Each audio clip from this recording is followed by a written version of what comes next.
Imaginons un instant qu'on ait un diplôme universitaire, genre super prestigieux, accroché fièrement au mur. Ouais, le truc dont on est hyper fier, quoi. Exactement. On se considère comme une personne éduquée, tout à fait capable de comprendre le monde complexe qui nous entoure. C'est logique. Mais et si en réalité, face à un texte vraiment exigeant, notre cerveau traitait l'information avec exactement les mêmes capacités cognitives qu'un gamin de 11 ans? Ah, ça c'est la pilule qui est particulièrement difficile à avaler aujourd'hui. Mais grave, c'est pour ça qu'on est là. Bienvenue dans cette nouvelle exploration en profondeur. Notre mission aujourd'hui, elle est ambitieuse. Très ambitieuse, oui. On veut essayer de transformer radicalement notre façon d'assimiler l'information. Parce que, on est d'accord, on vit dans un monde où l'on croule littéralement sous les données. Ah, ben, les notifications, les résumés prémâchés, on est bombardé, c'est clair. C'est ça. Donc, pour satisfaire la curiosité de notre auditoire d'apprenants, on va chercher à découvrir comment lire pour vraiment comprendre, et pas juste pour s'informer. Et pour ça, on a des sources vraiment fascinantes. Tout à fait. On se plonge dans des extraits de l'édition révisée, c'est l'édition de 1972, je crois, du classique Comment lire un livre de Mortimer J. Adler et Charles Vendoren. Et le millésime de cette édition, donc 1972, c'est absolument crucial pour comprendre l'urgence de leurs propos. Ah ouais? Pourquoi cette année-là en particulier? Bah, à cette époque-là, la société américaine commençait tout juste à prendre conscience de la domination totale de la télévision et de la radio. La fameuse bataille pour le temps de cerveau disponible. Exactement. Et en parallèle, on voyait exploser toute une industrie de courts miracles de lecture rapide. Ah oui, les trucs où on te promet de lire un roman en 20 minutes. C'est ça. Du coup, les auteurs ont ressenti un besoin viscéral de réviser leur manuel original qui datait de 1940. Ils observaient un paradoxe vraiment troublant. Lequel? Eh bien, avec cette abondance de médias et ces méthodes pour lire plus vite, la véritable compréhension intellectuelle, elle semblait s'effondrer complètement. Bon, décortiquons tout ça, parce que c'est exactement ce constat qui m'a fait bondir quand j'ai lu les sources pour préparer cette exploration. Je te comprends, c'est assez choquant. Les auteurs affirment, mais noir sur blanc, que la grande majorité des adultes, même ceux qui ont fait de longues études, stagnent à un niveau de lecture d'un élève de sixième année primaire. Ouais, la fin du primaire, quoi. 11 ans. C'est fou, hein? Honnêtement, c'est brutal. Enfin, je me suis sentie presque insultée. Comment ils justifient un tel effondrement chez des adultes éduqués? C'est une excellente question. Et leur réponse, elle repose sur ce qu'ils appellent l'illusion de la compétence. L'illusion de la compétence, d'accord. Ouais. Adler et Van Doren y soutiennent qu'on a collectivement pris l'habitude de voir la lecture comme une réception hyper passive. Genre, on s'assoit dans le canapé et on attend que ça se passe. C'est exactement ça. On laisse nos yeux glisser sur les mots et on espère que l'information va pénétrer par magie dans notre cerveau. Sauf que ça marche pas comme ça. Pas du tout. Toute leur thèse, c'est que la vraie lecture, celle qui élève l'esprit, c'est une activité extraordinairement intense. Ah oui, ils disent que c'est super exigeant, c'est ça? Voilà. Ça demande un effort conscient, une méthode. Et le problème, c'est que personne ne nous l'enseigne vraiment. Alors, pour bien comprendre la mécanique de cet effort, faut qu'on parle de cette distinction brillante qu'ils font. Ils séparent deux concepts qu'on mélange tout le temps aujourd'hui. L'information et la compréhension. Exactement. La lecture pour l'information versus la lecture pour la compréhension. D'ailleurs, quand on lit les actualités le matin, ou un article de blog, on est dans quoi là? Dans la quasi-totalité des cas, c'est de l'information pure. D'accord, juste des faits. Ouais. En fait, quand le lecteur et l'auteur partagent déjà le même niveau d'expertise ou le même cadre de référence, lire un article, ça fait juste rajouter des données. On remplit nos tiroirs mentaux. Voilà. On accumule des faits, mais on ne grandit pas intellectuellement. Par contre, la lecture pour la compréhension, ça exige une inégalité de départ. Attends, une inégalité. C'est-à-dire, l'auteur est supérieur au lecteur? En tout cas, au moment d'ouvrir le livre, oui. L'auteur possède des concepts ou des arguments que le lecteur ne maîtrise pas encore. D'accord, donc il y a un fossé entre les deux. Exactement. Les idées nous échappent au début, et c'est là qu'est le vrai défi. Le lecteur doit s'élever lui-même, par ses propres moyens, sans aide, pour atteindre le niveau de l'auteur. Et le texte dit un truc super intéressant là-dessus. Il note que les médias modernes, ils emballent tellement bien les opinions. Ah oui, l'opinion préemballée. C'est ça. Le truc est tellement lisse que le lecteur n'a plus du tout besoin de faire cet effort pour s'élever. On nous mâche le travail. C'est redoutable, oui. Et c'est là que ça devient vraiment intéressant, parce qu'il y a cette métaphore dans le livre, l'analogie du baseball. Ah, une métaphore fantastique pour illustrer ça. Je l'ai trouvée géniale. En gros, l'auteur, c'est le lanceur. Le lecteur, c'est le receveur. Et la balle, c'est le message, l'idée. Tout à fait. Et culturellement, on a toujours pensé que seul l'auteur, le lanceur qui transpire sur son livre, faisait un effort. Alors que attraper une balle de baseball à 150 à l'heure, ça demande d'être super actif. Exactement. Le receveur, il doit analyser la trajectoire, anticiper la vitesse, se positionner. Si on reste les bras ballants, la balle tombe et la communication échoue. C'est super visuel. Mais ça m'amène à une réflexion. Si attraper cette balle demande un tel effort, qu'est-ce qui se passe quand l'auteur est, disons, un très mauvais lanceur? Ah, le lanceur sauvage. Ouais. S'il écrit super mal, que c'est hyper alambiqué, est-ce que c'est toujours la faute du lecteur s'il ne comprend rien? Les auteurs abordent cette nuance. C'est vrai que certains écrivains ont un contrôle parfait. Leurs idées sont claires, c'est chirurgical. La balle arrive pile dans le gant. Voilà. Et d'autres, sont brouillons. Mais, et c'est là que c'est dur, Adler et Van Deren concluent que même face à un lanceur chaotique, la réception, c'est le boulot du lecteur. Ah ouais, donc on n'a pas d'excuses? Non. L'auteur a lancé sa balle, c'est au lecteur de faire les acrobaties mentales pour la capter au vol. Ok, donc si la vraie lecture c'est un sport extrême comme ça, pourquoi personne ne nous entraîne à attraper ces balles rapides? Eh bien, ça nous amène directement à ce qu'ils décrivent comme la faillite du système éducatif. Ah, la fameuse faillite. Explique-nous ça. Pour comprendre, il faut séparer deux trucs, hein. L'apprentissage par instruction et l'apprentissage par découverte. L'instruction, c'est l'école classique, c'est ça? Ouais, t'as un professeur vivant devant toi, si tu bloques, il t'aide, il reformule, c'est de la découverte assistée. Super confortable. Trop peut-être. Parce qu'un livre, c'est de la découverte non aidée. Adler et Van Doren appellent le livre un professeur absent. J'adore cette image du professeur absent. Parce que c'est vrai, si je comprends pas une phrase de Kant, je peux pas lever la main pour lui demander d'utiliser des mots plus simples. Exactement. Le livre reste silencieux. Il ne répondra que si tu fais l'effort d'analyse pour trouver la réponse dans le texte. Et ça, l'école ne nous l'apprend pas? Pas du tout. L'école, elle est super forte pour le niveau 1, le niveau élémentaire. Reconnaître l'alphabet, lire des petites phrases. Voilà. Mais vers la 6e année primaire, bam, ça s'arrête. Le collège, le lycée, ils partent du principe que c'est bon, tu sais lire. Dossier clos. Mais c'est absurde, hein. Enfin, moi, ça me fait penser à la natation. C'est comme si on nous apprenait à flotter dans une petite pataugeoire avec des brassards. Ouais, on te dit bravo, tu fais de belles bulles. C'est ça. Et à 11 ans, on te jette d'un hélico au beau milieu de l'océan Atlantique en mode « débrouille-toi, tu sais nager ». C'est un désastre. C'est une super analogie.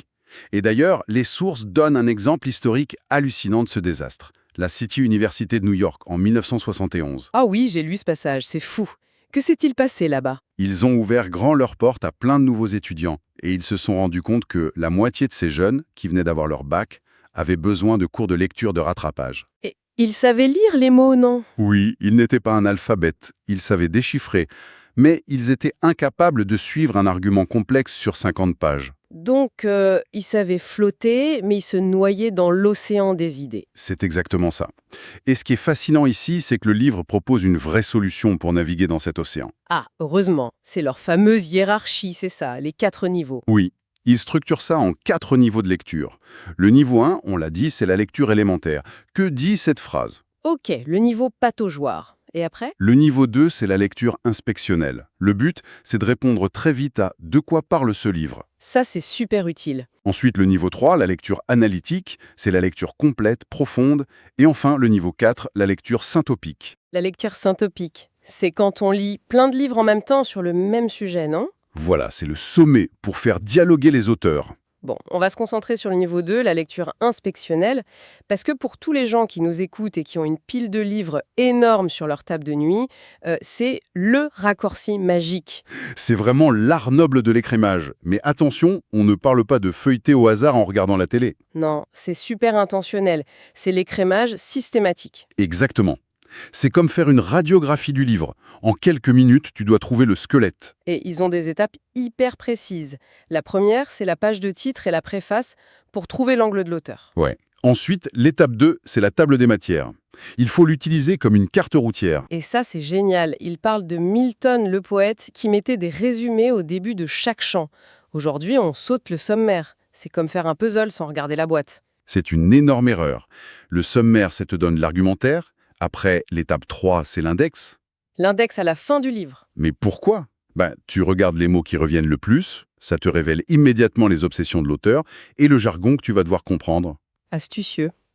Ensuite, ils disent de lire la présentation de l'éditeur, le fameux blurb. Ouais, parce que c'est pas que du marketing. Souvent, l'auteur a condensé sa thèse dedans. Ok, et c'est seulement après tout ça qu'on regarde les chapitres pivots et qu'on picore des paragraphes, surtout à la toute fin du livre. Exactement, les dernières pages. L'auteur a toujours besoin de résumer son idée avant de conclure. Bon, là je vais faire l'avocat du diable 2 secondes. Je t'en prie, vas-y. Alors, qu'est-ce que tout cela signifie? Un auteur passe 5 ans à écrire un essai de 500 pages, et nous on arrive, on scanne le sommaire, on lit 2 paragraphes à la fin, et en 20 minutes on juge son œuvre. C'est pas un peu paresseux, voire super irrespectueux? Je comprends tout à fait l'objection. Mais Adler et Van Doren te répondraient que c'est pas du tout de la paresse. C'est de l'investigation. De l'investigation? Ouais. Le but de cet écrémage, c'est pas de remplacer la vraie lecture. C'est de décider si ce livre mérite qu'on y passe 20 heures en lecture analytique. Ah, d'accord, c'est pour séparer le bon grain de l'ivraie, quoi. C'est un triage. Si tu fais ça, tu prépares ton cerveau à la structure. Quand tu vas vraiment le lire, tu comprendras 100 fois mieux. Ok, ça a du sens. Donc, imaginons qu'on a fait ce triage. Le livre vaut le coup. On se lance dans la lecture analytique. Et là, bim, on tombe sur un passage d'une complexité absolue. Le mur de briques. C'est ça, du jargon, des concepts obscurs. Et là, franchement, c'est là qu'intervient le conseil le plus fou du bouquin. La fameuse règle de la superficialité. Oui, ils disent que si le livre est très dur, la première fois, on doit le lire d'une traite, sans jamais s'arrêter pour chercher un mot dans le dictionnaire ou lire une note de bas de page. Surtout pas de dictionnaire, non. Mais c'est une hérésie. Enfin, à l'école, on nous disait l'inverse. Tu comprends pas un mot, tu prends le dico. Bien sûr, mais Adler et Van Doren expliquent que si tu t'arrêtes tout le temps, tu détruis ta perception globale du texte. T'as l'exemple de Shakespeare qu'il donne dans le livre, non? Ah oui, c'est très parlant. Des générations d'étudiants ont été dégoûtés de Hamlet. Pourquoi? Parce qu'on les forçait à analyser chaque mot en vieil anglais avant même de comprendre l'histoire. Le résultat, c'est qu'on connaît la définition d'un vieil adjectif, mais on a oublié que le royaume du Danemark était en train de s'effondrer. C'est ça, le nez collé sur l'écorce de l'arbre, on rate la forêt. Pareil pour la richesse des nations d'Adam Smith, si tu t'arrêtes page 15 sur un détail, tu perds le fil de tout le livre. C'est tellement vrai. En gros, même si on comprend que 50%, cette première lecture brouillonne sert à planter le décor pour la deuxième lecture. Exactement, si tu t'arrêtes à chaque obstacle la première fois, tu vas juste être frustré et tu vas abandonner. Et cette angoisse de la difficulté, ça nous amène à parler de la vitesse de lecture. C'était très à la mode dans les années 70 et ça l'est toujours aujourd'hui. Ok oui, l'industrie de la lecture rapide. Voilà. Et les auteurs expliquent très bien pourquoi on lit lentement au niveau physique. Ouais, parce que l'œil humain, physiquement, c'est pas parfait pour lire. Quand on lit, l'œil ne glisse pas, il fait des petits sauts, des fixations. Et entre chaque fixation, on est littéralement aveugle, c'est ça? C'est ça, pendant une fraction de seconde, on ne voit rien.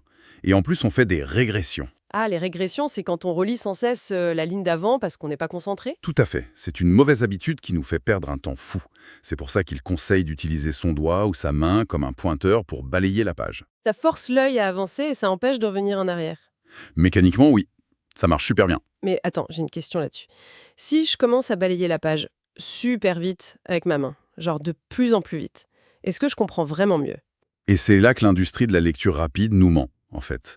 Lire vite visuellement ne garantit absolument pas qu'on comprend intellectuellement. Donc la vitesse ne fait pas la compréhension. Pas du tout.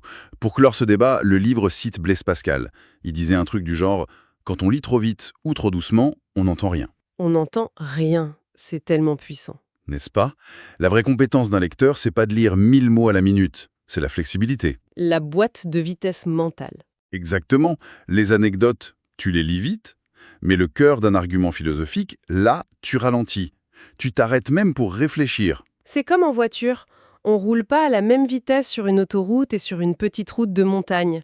Faut ajuster pour survivre au voyage. C'est tout à fait ça. Écoute, pour synthétiser un peu tout ça pour notre auditoire, lire n'est pas une réception passive. C'est un sport de combat. Un dialogue actif avec le professeur absent. Voilà, il faut utiliser l'écrémage intelligent pour cartographier le terrain et avoir l'audace de lire un texte dur avec superficialité la première fois. Mais tu sais, cette histoire de friction et d'effort, ça amène une dernière pensée hyper provocatrice par rapport à aujourd'hui. Ah oui, bah qu'est-ce que t'as en tête?